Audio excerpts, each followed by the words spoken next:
नमस्कार मित्रांनो.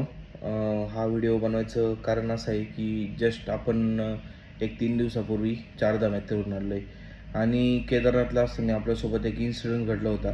तो इन्सिडेंट सांगण्यासाठी हा व्हिडिओ बनवते. आता ज्यावेळेस आपण केदारनाथवरून खाली उतरत होतो त्यावेळेस आपल्याला 4 लेडीज भेटल्या होत्या. त्या फॉरेनर होत्या, कॅनडावरून आलेल्या. त्यातल्या एका लेडीजला सिव्हिअर हाय ॲटिट्यूड सिकनेस झाला होता.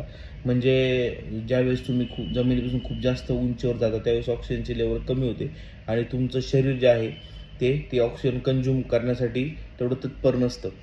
तर ज्यावेळेस ती खाली आली तिची कंडिशन खूपच डेंजर होती आणि कुठलीही मेडिकल सुविधा तिथं गौरीकुंडमध्ये नव्हती.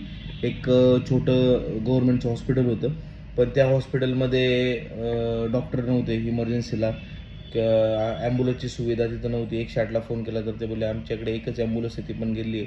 तर त्यावेळेस मी स्वतः जाऊन त्या महिलेची तिथं किंवा ती जी कॅनडावरून आलेली फॉरेनर लेडीज होती तिची आपण तिथं मदत केली. तिला तिथं स्वतः ट्रीटमेंट दिली आणि तिचा जीव वाचवला. यासाठी हा व्हिडिओ होता. आणि जर तुम्हीही कुठं जात असाल हाय ॲटिट्यूडला वगैरे ट्रेक करण्यासाठी किंवा केदारनाथ वगैरे जर तुमचा प्लॅन असेल तर हाय ॲटिट्यूडपासून वाचायचं कसं, याच्यासाठी मी जो नेक्स्ट व्हिडिओ बनवणार तो तुम्ही नक्की बघा.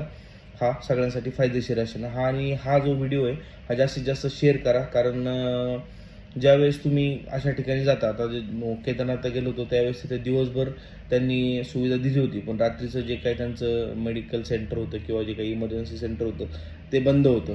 तर हा उत्तराखंडच्या गव्हर्नमेंटपर्यंत पोहोचला पाहिजे, त्याला ही गोष्ट कळली पाहिजे आणि त्यांनी तिथं 24 आवर एखादं चांगलं हॉस्पिटल वगैरे याची प्रोव्हिजन केली पाहिजे.